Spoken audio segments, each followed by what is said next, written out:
Start. So, welcome to the launch of Liverbird TV, which is 10 o'clock now, so that's perfect timing. This is my brand new channel for the coming season of the season 2022-23, which is going to be a massive year for Liverpool. As I say every year, under Jurgen Klopp, it always seems to be a massive year. So, what's in store for you? Well, on the 1st of July is when I'll launch this channel officially. What I mean by that is that's probably when I'll be up and running with terms of not making mistakes, like I've just done a 3-minute video without sound. So bear in mind, I'm just getting used to it all again, and you can forget certain stuff. I mean, it just took me ages to remember how to get all this set up that you can see around me. So that's great that I'm getting back used to it again. So we'll have a little chat and I'll tell you what I've got planned. So tomorrow I'm going to be doing an exclusive video on Darwin Núñez. I'll tell you the clubs that he's played for, his appearances, his goals, and what we think his preferred position in the team will be, which we know is number 9 down the centre, but I know he can play on the left side or the right as well. We'll talk about Darwin Núñez tomorrow. We'll also talk about Jurgen Klopp's contract extension, followed by the Anfield Road end and how that's coming on. So I said to you earlier that the launch will be the July the 1st, but that is more or less the launch for when we're getting serious. Pre-season will be starting in a week or two after that, and then we'll start going into the games, and then it's the Charity Shield against Man City at Leicester's ground, and we'll talk football, but we're going to really make this channel great. So those of you that are on Doubters to Believers know exactly what I do and what things we'll talk about, which is just be basic Liverpool chat, but also we'll do sort of, I've done quizzes and that before, so you can join me on them. I'm going to be free for the next few days, so if you want to join me on YouTube when I'll be releasing my videos, it's free to subscribe. Go on YouTube, go to Liverbird TV, and it's free, just subscribe, so it really is that easy. So let's just go and see if anybody wants to speak at the moment. And great. Well, thanks for telling me, Michael, anyway, that the sound's working now, so cheers. You can hear me all right, great. So obviously pre-season, it is really boring, it can be really annoying, seeing cricket and rugby on the telly every 2 minutes, and it's not great. So I'll do what I've done for the last 3 years since I set up Doubters to Believers in 2019. I'll keep you as busy as I can. If anything happens regarding Liverpool, you'll hear about it from me in a video, and you can join me free and put in your points across. Obviously, I don't think there's going to be any more signings. Obviously, spending the money we've spent on Núñez and the money we have also spent on Calvin Ramsey, that's more or less done. That's nearly 100 million in terms of incoming. Outgoings, I think there'll be plenty of them. Nico Williams to Nottingham Forest or Fulham, I'm hearing. Maybe it's not going to be a possibility. He's definitely going. We wouldn't have signed Calvin Ramsey if we were going to say that Nico Williams was back up for Trent. So to me, Nico's going to be on his way. Obviously, Oxlade-Chamberlain, I think he'll be going as well. And then you've got to think about the other players that are fringe, like Nat Phillips. Reece Williams might go out on loan somewhere, I don't know. So we'll just bring you on videos of what's going on incoming, if there is. I don't think there will be, but if there is, it will be outgoings as well. So it was a big season last season. 4 trophies that we could have won, we won 2.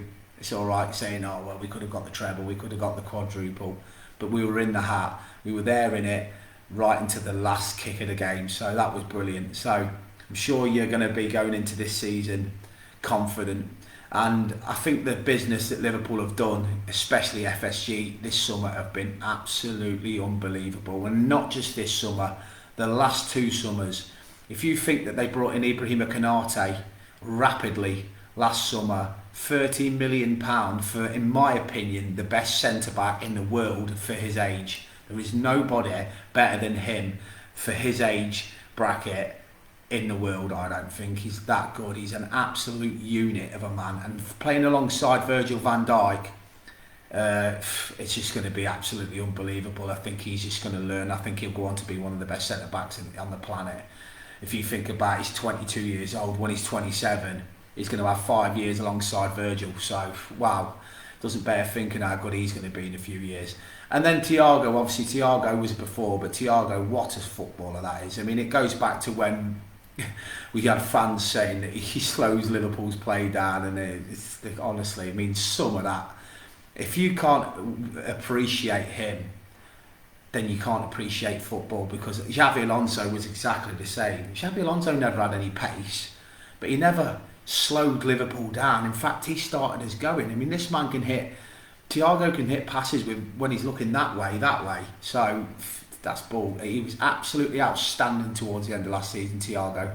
So, in my opinion, FSG, I mean, the transfers, I mean, everybody was saying, oh, when Michael Edwards goes, that'll be it. That he's been pulling strings for FSG. They forget that FSG employed Michael Edwards, and then they've brought in Julian Ward. Julian Ward's now just pulled off Darwin Nunez. I mean, for those fans that are on here that are my age, you know, we always used to lose players to Man United. We always used to lose players to Chelsea, right? It's so great now for us to go in for a player. And it started going back to 2018 when we signed Virgil van Dijk. Man City wanted him. But Klopp has this pull. He has this magnetism for players and targets where people just want to sign for Liverpool because of Jurgen Klopp. But not just because of Jurgen Klopp, because of the fans, the fan base, the fact that we're in finals all the time. So this is amazing. And it just goes back to, I mean, how the hell have the financial structure of Liverpool been so great as to now when you just think, right, we bought Sadio Mane for 30 million from Southampton. He's come in his prime, he's scored us hundreds of goals, he's won us everything there was to win, right? And then we sell him for 38 million. That's unbelievable. And it's just like, can you imagine if we'd have sold Mane and we'd have still been waiting for say if Mane would have gone to Bayern Munich before the Nunez, you know for a fact what would have happened. FSG out, selling our best players. They knew that by pulling the trigger on Mane, they were bringing in Nunez. They would never have sold Mane to Bayern Munich if Nunez wasn't coming in. So what they're doing is they're showing you that they have a planned strategy and they have long-term targets. And you're sort of like starting to get it now that Klopp doesn't just spur of the moment sign anyone. He watches players for a good couple of years before deciding to pull the trigger. Taki Minamino scored against us. Remember Klopp's famous face? As if to say, I like that lad, he's a good player, signed him. And then if you go back to Sadio Mane, Klopp was watching him all the way back to his days at Salzburg in Austria. So it goes on for years. He's always, you know, he loved Virgil. He was watching Virgil at Southampton and stuff like that, and the team he played for Celtic before. So it's like, I actually genuinely believe that Klopp, he's probably got a notepad with 20 names on it, and he just literally goes, look, because he loves that Dembele from Barcelona as well. He just has a pool of players that I think fits every single sort of trait that he wants in a football player. Energetic, works hard, great character, not selfish. You know, literally will run for the team. And that's exactly why I think to myself, everybody was saying to me, when you lose Mane, Salah and Firmino, that's it, you're done. Well, we are losing all three of them more or less in the coming months. We've just lost Mane, Firmino will be next, Salah will be the last one to go. But already we can see light at the end of the tunnel because we've got Nunez, Diaz, Jota, you know, and well, Salah's still here, and obviously we've got Bobby still here. But it's, you know, it's like you just think to yourself now, they just have a plan for everything. Liverpool have never panicked in the last few years to sign anybody. I mean, even when we signed Andy Robertson, I think he was on the bench for about the first 4 or 5 months, and everyone's going, when are they going to give him a chance? And it's Klopp. He will not just sign somebody and throw them in. They have to learn the Liverpool way in training. They have to learn the Liverpool way on and off the pitch before Klopp gives them a chance. And it's our academy as well. Our academy's flying. So I'm really looking forward to this coming season. And I think it's because everybody was sort of like worried that Klopp was going to go, and now he's staying. It's just like clean sweep now. I actually genuinely believe now that we will win a trophy, at least one trophy, every season until Klopp goes. I actually believe that. But I also said in my videos on DTB TV that I think Klopp will stay till he's 60. I've said that from minute one.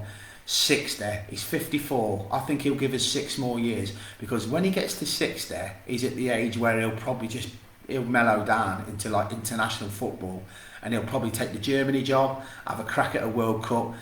He'll want to win the World Cup, you know he will. He's just that type of manager, or the Euros, and then he'll go, right, I'm 62, I'm 63, I've done all that with Liverpool, done all that with Dortmund, I'm now going to just go win a couple of trophies with Germany, and then I'll have my sabbatical for the rest of my life. I can't see him joining another football club after Liverpool. I just don't think he will. This is the longest reign he's had at any club.